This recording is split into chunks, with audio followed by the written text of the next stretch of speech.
అంతా బాగా తొక్కేసిండారు నొప్పి అంటే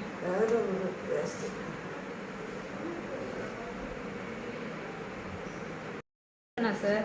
నాది గాంధీనగరు. నన్ను ఇచ్చింది గాంధీనగర్లో ఇచ్చినారు. ఆమె నాకు నాయనమ్మ అవుతుంది.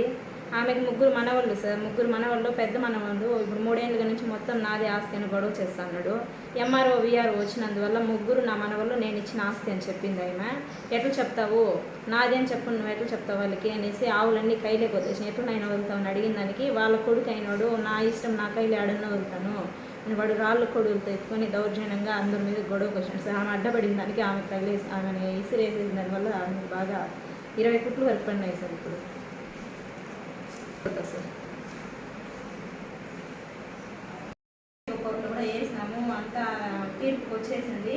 కానీ ఎట్లా పోతారు, ఎట్లా వస్తారు, నాకు కదా ఇంటి నుంచి ఖాళీ చేయండి అని దౌర్జన్యంగా ప్రతిరోజు ఈ మాట చేస్తున్నాడు. ఈరోజు ఎవరు లేని సమయం చూసి ఆమె అట్లా ఇది చేస్తుంది.